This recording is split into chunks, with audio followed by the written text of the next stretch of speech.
Ma'am 2 और 3 तारीख को जो आप लोग का प्रदर्शन है, किन मामलों को लेकर और क्या मुद्दा है? देखिए,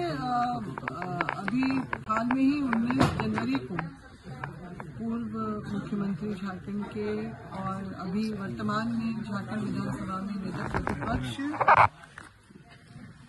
बाबूलाल मरांडी जी के द्वारा जो एक स्टेटमेंट हम लोगों ने पेपर में पढ़ा था, उसमें ये था कि 11 फरवरी को रांची राजधानी में जनजातीय सम्मेलन का आयोजन किया जाएगा, जिसमें भाजपा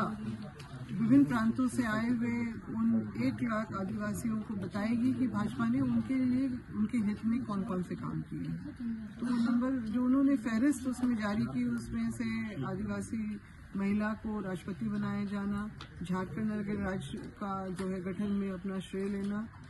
आदिवासी मंत्रालय बनाने की बात उन्होंने कही और धरती आबा की बिरसा मुंडा जी के जयंती पर जो उन्होंने गौरव दिवस का घोषणा का जो उन्होंने बात रखी है, और साथ ही साथ नरेंद्र मोदी जी के मंत्रिमंडल में 8 जो आदिवासियों का शामिल होना, और इसके अलावा और भी बातें हैं, मगर मुख्य बातें यही हैं। और ये उनको बताएंगे कि किस तरह से भाजपा ने लगातार आदिवासियों की उपस्थिति को दर्शाने वाला ही, क्योंकि यही जो कॉलम कोड हमारे जनगणना के प्रपत्र में भी रहता है, जिसमें हमारी आबादी के के आंकड़े बनते हैं। तो वो जब अब खत्म हो गया, यानी आदिवासी की जो पहचान खत्म हो गया, हमारा एग्जिस्टेंस इस देश में खत्म हो गया, तो इस तरह का काम जब वो आदिवासियों को मिटा दिया, तो फिर इन सब चीजों को क्या इसका तुक क्या बनता है, क्या औचित्य बनता है इन सब बातों को बोलने का। तो ये सारा जो झूठ, ये अभी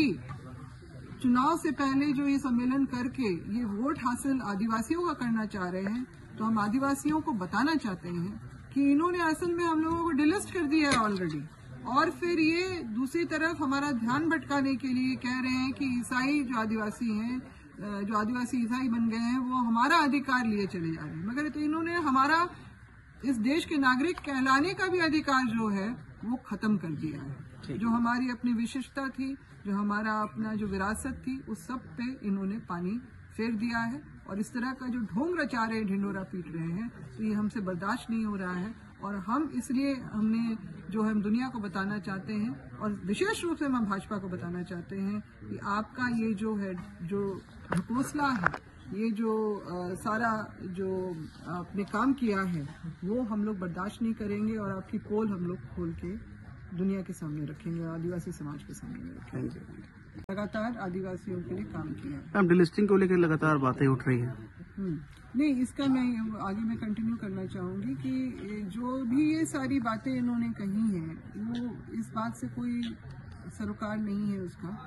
कि जहां ये आदिवासियों के हित की बात करते हैं, वहीं पर इन्होंने आदिवासियों की जो पहचान और अस्तित्व को मिटाने का भी काम किया। वो इस तरह से कि 2011 तक जो हमारे पास कोड था, अन्य या अदर्स जो हम लोग देखते आए हैं अपने अलग अलग फॉर्मेट में, तो उसको हटा दिया गया, ये कहते हुए कि सरना सनातनी एक है, आदिवासी हिंदू ही है, तो उसको अलग से कॉलम कोड किया। ये मुख्य बातें हैं जो इनकी नीयत को दर्शाता है कि आदिवासियों को हिंदू बना के हमारी आदिवासियत को खत्म करना चाहते हैं, हमारे संवैधानिक अधिकारों को खत्म करना चाहते हैं, हमारे बच्चों के भविष्य को भी अंधकार में डालना चाहते हैं। जो कि पहला तो नंबर 1 जो इन्होंने 1994 में आरएसएस के हेडक्वार्टर में ये एजेंडा बना था कि आदिवासियत को खत्म करना, संपूर्ण हिंदू राष्ट्र बनाना। तो 2014 के बाद से इन्होंने इस पे काम करना शुरू कर दिया, और हमारे तो आदिवासियों का बाकियों के साथ तो मतलब मारपीट की गई, मॉब लिंचिंग हुआ, ये सारा कुछ हुआ, चर्च पे हमले हुए, मगर आदिवासियों का गला बड़े तरीके से सलीके से इन्होंने काटा, हमारा कॉलम कोड हटा के, जो हमारा जो इस देश में हमारी उपस्थिति को दर्शाने वाला ही, क्योंकि यही जो कॉलम कोड हमारे जनगणना के प्रपत्र में भी रहता है, जिसमें हमारी आबादी के हमारी का विरोध कर रहे हैं। पिछले हफ्ते ही आप लोगों ने काफी विरोध किया था, आज सुबह हेमंत सोरेन को फिर 10वां समन दिया गया, अब क्या रणनीति रहेगी? सबसे पहले बात ये समन जो वाली बात है, तो माननीय मुख्यमंत्री ने सरल सभा में कह दिया है कि हमको समय जब भी मिलेगा आपको हम समय और जगह भी बता देंगे। ये समन जो भेजे हैं ईडी के द्वारा, उनको संयम रखना चाहिए। ठीक है, जनता, मैंने पहले भी कहा था, अब भी कह रहा हूँ कि जनता ने चुनी है हेमंत सोरेन को जनता के प्रतिनिधि है, उनको जनता के विकास के लिए, राज्य के विकास के लिए चुना है। हर समय ईडी का सवाल का जवाब देने के लिए नहीं। मैं ही कहना चाहता हूँ ईडी वाले से कि अगर वो गलत है तो आपको पुख्ता प्रमाण लेकर के प्रेस कॉन्फ्रेंस करके जनता को बतानी चाहिए कि क्या गलत किया है, लेकिन आप वो काम करते नहीं। सिर्फ और सिर्फ आप समन भेज के मेंटली टॉर्चर करना चाहती है ताकि जनता का जो काम हो रहा है, जो विकास का काम हो रहा है झारखंड को, वो ना कर सके और ये थम जाए, ताकि बीजेपी के जो प्रवक्ता है उनके द्वारा बदनाम करने का एक षड्यंत्र है, भ्रष्टाचार बोलने का मौका मिलेगा, इसलिए लोग बार बार समन भेज कर उनको इस तरह का डराने धमकाने का काम कर रहे हैं। या तो ये भी बात हो सकता है कि आप हमारे तरफ आ जाइए, तो आपको ईडी का समन जाना बंद हो जाएगा। इस तरह का डराने धमकाने का काम हो रहा है। लेकिन हमारे हेमंत सोरेन दिसम गुरु का बेटा है, आंदोलनकारी का बेटा है, वो डरेंगे नहीं, ना झुकेंगे। हम आदिवासी ना किसी का गुलामी किए हैं, ना ही डरे हैं, और हेमंत सोरेन भी किसी से डरेंगे नहीं, ना झुकेंगे। जो भी अपना काम है निष्ठापूर्वक विकास की ओर हमारा झारखंड चल रहा है। और आने वाले दिनों में आपने देखा होगा, कुछ दिन पहले जब कोरोना काल लगी थी तो जो लेबर हमारे जो पूरे बाहर देश मतलब दूसरे राज्य में रहने का जो काम करने के लिए गए थे, उनको हवाई जहाज में लाने का काम किया। मतलब समझिए जो हवाई चप्पल में पहनते थे उनको हवाई जहाज में ला करके उस समय में एक नंबर पूरे देश के जितने मुख्यमंत्री सबसे एक नंबर में काम करने का काम किए थे, जिनको मीडिया के माध्यम से आपको भी पता होगा।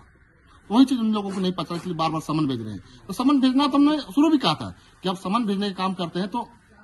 जिस राज्य में बीजेपी के शासित राज्य उसमें क्यों नहीं भेजते हैं, वहां भेजते नहीं, ना समन भेजते हैं, ना छापा मारते हैं, ना अरेस्टिंग करते हैं। सिर्फ अरेस्टिंग छापा वहीं पड़ता है जहां बीजेपी के शासन नहीं है। लेकिन हम लोग भी देखेंगे, ये गिनती है और गिनाते जाएगा, और भी जितना आएगा समन हम लोग गिनेंगे कितना आ रहे हैं। अगर इस तरह का कोई मामला होता है तो फिर हम लोग उस पर प्रतिक्रिया करेंगे। Thank you. झारखंड की आवाज YouTube न्यूज चैनल को सब्सक्राइब जरूर करें, लाइक, कमेंट और शेयर करना ना भूलें। जुड़े रहिए हमारे साथ, क्योंकि हम हैं आपकी आवाज।